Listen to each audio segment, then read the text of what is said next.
Hi friends, welcome back to my channel Students World of Kriju and subscribe my channel for more videos and like this video.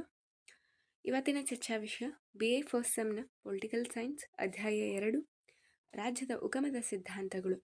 ಇದರಲ್ಲಿ ಬರ್ತಕ್ಕಂತಹ ಮೊದಲನೇ ಸಿದ್ಧಾಂತ ದೈವಿ ಸಿದ್ಧಾಂತ. ಇದರ ಅರ್ಥ ಮತ್ತು ಸ್ವರೂಪವನ್ನು ನಾನು ಮೊದಲನೇ ವಿಡಿಯೋದಲ್ಲಿ ಅಪ್ಲೋಡ್ ಮಾಡಿದ್ದೀನಿ, ಬೇಕಿದ್ರೆ ನೋಡ್ಕೊಳ್ಬಹುದು. ಈ ವಿಡಿಯೋದಲ್ಲಿ ಕೇವಲ ದೈವಿ ಸಿದ್ಧಾಂತದ ಗುಣಗಳು, ದೋಷಗಳು, ಅವನತಿಗೆ ಕಾರಣವಾದ ಅಂಶಗಳ ವಿವರಣೆಯನ್ನು ನೋಡಲಾಗಿರುತ್ತದೆ. ಹಾಗಿದ್ರೆ ನೋಡೋಣ ಬನ್ನಿ. ಮೌಲ್ಯಮಾಪನ. ಪ್ರತಿಯೊಂದು ಸಿದ್ಧಾಂತ ತನ್ನದೇ ಉಪಯುಕ್ತತೆ ಹಾಗೂ ದೋಷಗಳಿಂದ ಕೂಡಿರುತ್ತದೆ. ಈ ಹಿನ್ನೆಲೆಯಲ್ಲಿ ರಾಜ್ಯದ ಉಗಮದ ಕುರಿತಾದ ದೈವಿ ಸಿದ್ಧಾಂತದ ಗುಣಗಳನ್ನು ಸಂಕ್ಷಿಪ್ತವಾಗಿ ಕೆಳಗಿನಂತೆ ಗುರುತಿಸಬಹುದಾಗಿದೆ. ಸರಳ ವಿವರಣೆ. ರಾಜ್ಯ ಉಗಮದ ಇತರ ಸಿದ್ಧಾಂತಗಳಿಗಿಂತ ದೈವಿ ಸಿದ್ಧಾಂತವು ಅತಿ ಸರಳ ವಿವರಣೆ ಒಳಗೊಂಡಿದೆ. ಪ್ರತಿಯೊಬ್ಬ ವ್ಯಕ್ತಿ ಈ ಸಿದ್ಧಾಂತದ ವಿವರಣೆಯನ್ನು ಇತರರ ನೆರವಿಲ್ಲದೆ ಸುಲಭವಾಗಿ ಅರಿತುಕೊಳ್ಳಬಹುದಾಗಿದೆ. ಅವಿದ್ಯಾವಂತರೂ ಸಹ ಸರಳವಾಗಿ ಅರಿತುಕೊಂಡು ಪಾಲಿಸಬಲ್ಲ ಅಂಶಗಳನ್ನು ದೈವಿ ಸಿದ್ಧಾಂತ ಒಳಗೊಂಡಿದೆ. ರಾಜ್ಯಕ್ಕೆ ಸ್ಥಿರತೆ. ಪ್ರಾಚೀನ ಕಾಲದಲ್ಲಿ ಜನರು ತಮ್ಮನ್ನು ತಾವು ಆಳಿಕೊಳ್ಳಲಾಗದ ಸ್ಥಿತಿಯಲ್ಲಿದ್ದರು. ಆಗ ಜನರು ರಾಜ್ಯಕ್ಕೆ ವಿಧೇಯತೆ ತೋರುವಂತಾಗಲು ದೈವಿ ಸಿದ್ಧಾಂತ ಕಾರಣವಾಯಿತು. ಪರಿಣಾಮ, ಪ್ರಾಚೀನ ರಾಜ್ಯಗಳಲ್ಲಿ ಸ್ಥಿರತೆ ನಿರಂತರವಾಗಿ ಮುಂದುವರೆಯಲು ದೈವಿ ಸಿದ್ಧಾಂತ ನೆರವಾಯಿತು. ಆಡಳಿತಕ್ಕೆ ಧಾರ್ಮಿಕ ಹಾಗೂ ನೈತಿಕ ತಳಹದಿ. ದೈವಿ ಸಿದ್ಧಾಂತವು ರಾಜಕೀಯ ಅಧಿಕಾರಕ್ಕೆ ಧಾರ್ಮಿಕ ಮತ್ತು ನೈತಿಕ ತಳಹದಿ ಒದಗಿಸಿತು. ಆಳುವವರು ಹಾಗೂ ಆಳಿಸಿಕೊಳ್ಳುವವರು ಪಾಲಿಸಬೇಕಾದ ಕೆಲವು ನೈತಿಕ ಹಾಗೂ ಧಾರ್ಮಿಕ ಮೌಲ್ಯಗಳಿಗೆ ಬುನಾದಿ ಹಾಕಿತು. ಈ ಮೂಲಕ ರಾಜಕೀಯ ಅಧಿಕಾರದ ಸದ್ಬಳಕೆಗೆ ದೈವಿ ಸಿದ್ಧಾಂತ ಕಾರಣವಾಯಿತು. ರಾಷ್ಟ್ರೀಯ ಏಕತೆಗೆ ಪ್ರೇರಣೆ. ದೈವಿ ಸಿದ್ಧಾಂತ ಆಳುವ ರಾಜನಿಗೆ ಪ್ರಜೆಗಳು ಸಂಪೂರ್ಣವಾಗಿ ವಿಧೇಯವಾಗಿರಲು ಕಾರಣವಾಯಿತು. ಒಬ್ಬ ರಾಜನಿಗೆ ವಿಧೇಯರಾದ ಪ್ರಜೆಗಳಲ್ಲಿ ಸಹಜವಾಗಿ ಏಕತೆಯ ಮನೋಭಾವ ನೆಲೆಗೊಂಡಿತು. ಈ ಅಂಶವು ಕ್ರಮೇಣ ಯುರೋಪಿನಲ್ಲಿ ರಾಷ್ಟ್ರೀಯತೆ ಬಲಗೊಳ್ಳಲು ಸೂಕ್ತ ವಾತಾವರಣ ಕಲ್ಪಿಸಿತು. ಅನೇಕ ದೇಶಗಳ ಜನರು ವಿವಿಧ ಸಾಧನೆಗಳ ಮೂಲಕ ತಮ್ಮ ದೇಶಕ್ಕೆ ಪ್ರಪಂಚದಲ್ಲಿ ಶ್ರೇಷ್ಠ ಸ್ಥಾನ ಕಲ್ಪಿಸಲು ಸಾಧ್ಯವಾಯಿತು. ದೈವಿ ಸಿದ್ಧಾಂತದಲ್ಲಿ ಮೇಲೆ ಚರ್ಚಿಸಲಾಗಿರುವ ಕೆಲ ಗುಣಗಳಿದ್ದರೂ ಅನೇಕ ದೋಷಗಳನ್ನು ಗುರುತಿಸಬಹುದಾಗಿದೆ. ಚಿಂತಕರು ಪ್ರತಿಪಾದಿಸಿರುವ ದೋಷಗಳನ್ನು ಕೆಳಗೆ ನೀಡಲಾಗಿದೆ. ನಂಬಲಾಗದ ವಿವರಣೆ. ದೈವಿ ಸಿದ್ಧಾಂತವು ಸತ್ಯ ಮತ್ತು ವಾಸ್ತವಿಕತೆಗೆ ದೂರವಾದ ರಾಜ್ಯೋತ್ಪತ್ತಿ ಕುರಿತಾದ ವಿವರಣೆಯನ್ನು ಒಳಗೊಂಡಿದೆ.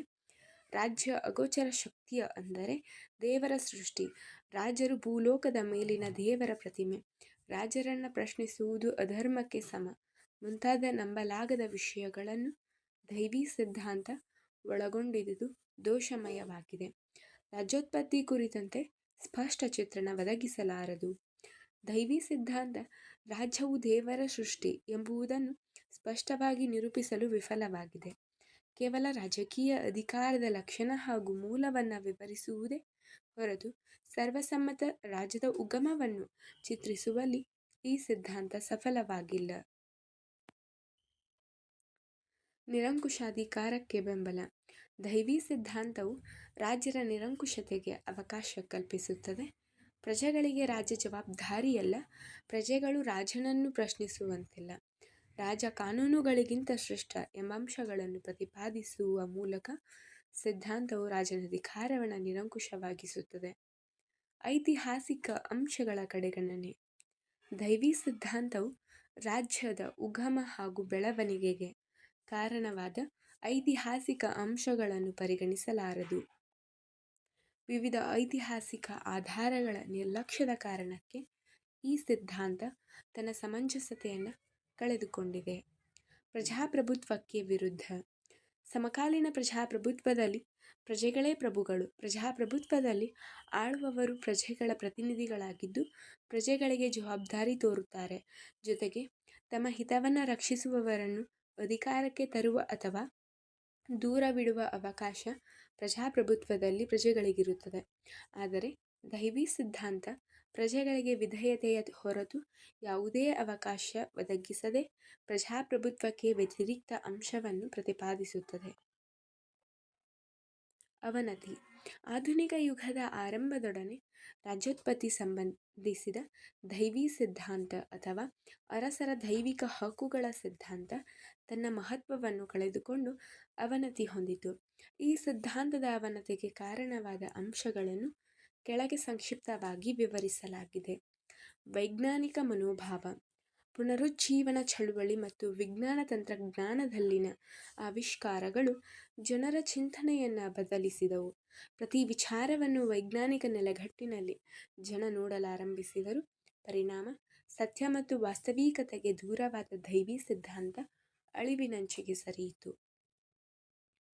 ಸಾಮಾಜಿಕ ಒಪ್ಪಂದವಾದಿಗಳ ಚಿಂತನೆಗಳು. ರಾಜ್ಯೋತ್ಪತ್ತಿಗೆ ಸಂಬಂಧಿಸಿದ ಸಾಮಾಜಿಕ ಒಪ್ಪಂದ ಸಿದ್ಧಾಂತವನ್ನು ಹಾಬ್ಸ್, ಲಾಕ್ ಮತ್ತು ರೂಸೋ ಮಂಡಿಸಿದರು. ಅವರು ಪ್ರತಿಪಾದಿಸಿದ ಸಂವಿಧಾನಾತ್ಮಕ ಅರೆಸೊತ್ತಿಗೆ, ಸಾರ್ವಜನಿಕ ಇಚ್ಛೆ, ಜನತಾ ಪರಮಾಧಿಕಾರ ಪರಿಕಲ್ಪನೆಗಳು ಪ್ರಜೆಗಳಿಗೆ ನಂಬಲಾರ್ಹ ಚಿಂತನೆಗಳೆನಿಸಿದವು. ಪರಿಣಾಮ ನಂಬಲಾಗದ ವಿವರಣೆಯನ್ನುಳ್ಳ ದೈವಿ ಸಿದ್ಧಾಂತ ಕಣ್ಮರೆಯಾಯಿತು. ಚರ್ಚ್ನಿಂದ ರಾಜ್ಯದ ಪ್ರತ್ಯೇಕತೆ. ಚರ್ಚ್ ಮತ್ತು ರಾಜ್ಯದ ನಡುವೆ ಅಂತರ್ಸಂಬಂಧವಿದ್ದಾಗ ರಾಜ್ಯಾಡಳಿತದಲ್ಲಿ ಧರ್ಮದ ಪ್ರಭಾವ ಅಧಿಕವಾಗಿದ್ದು ದೈವಿ ಸಿದ್ಧಾಂತ ಜೀವಂತವಾಗಿತ್ತು. ಆದರೆ ಆಧುನಿಕ ಯುಗದಲ್ಲಿ ರಾಜ್ಯವನ್ನು ಚರ್ಚ್ನಿಂದ ಪ್ರತ್ಯೇಕಿಸಲಾಯಿತು. ಇದರಿಂದ ರಾಜ್ಯದಲ್ಲಿ ಧರ್ಮದ ಪ್ರಭಾವ ಕ್ಷೀಣಿಸಿತಲ್ಲದೆ ದೈವಿ ಸಿದ್ಧಾಂತ ನಶಿಸಿತು. ವಿವಿಧ ಕ್ರಾಂತಿಗಳು. ಪ್ರಜೆಗಳ ಶಕ್ತಿಯನ್ನು ತೋರ್ಪಡಿಸಿದ ಅನೇಕ ಕ್ರಾಂತಿಗಳು ದೈವಿಕ ಶಕ್ತಿ ಬೆಂಬಲಿಸುವ ದೈವಿ ಸಿದ್ಧಾಂತವನ್ನು ಮಾಯಗೊಳಿಸಿದವು.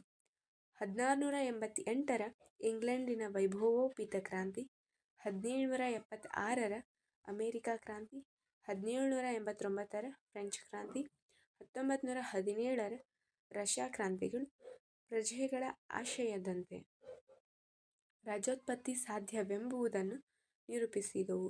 ಹೀಗಾಗಿ ದೈವಿ ಸಿದ್ಧಾಂತ ನಾಮಾವಶೇಷವಾಯಿತು. ಪ್ರಜಾಪ್ರಭುತ್ವದ ಬೆಳವಣಿಗೆ. ದೈವಿ ಸಿದ್ಧಾಂತದ ಅವನತಿಗೆ ಪ್ರಜಾಪ್ರಭುತ್ವ ಮಹತ್ವದ ಕಾರಣವೆನಿಸಿತು. ಆಳುವವರು ಪ್ರಜೆಗಳಿಗೆ ಜವಾಬ್ದಾರರು, ಆಳುವವರನ್ನು ಪ್ರಜೆಗಳು ಪ್ರಶ್ನಿಸಬಹುದು, ಆಳುವವರನ್ನು ಅಗತ್ಯವಿದ್ದಲ್ಲಿ ಬದಲಾಯಿಸಲು ಪ್ರಜೆಗಳಿಗೆ ಅವಕಾಶ ಮುಂತಾದ ಪ್ರಜಾಪ್ರಭುತ್ವದ ಅಂಶಗಳು ದೈವಿ ಸಿದ್ಧಾಂತವನ್ನು ಬೇರುಸಹಿತ ನಾಶಗೊಳಿಸಿತು. Hi friends, please subscribe my channel Students World of Kriju for more videos. Thank you.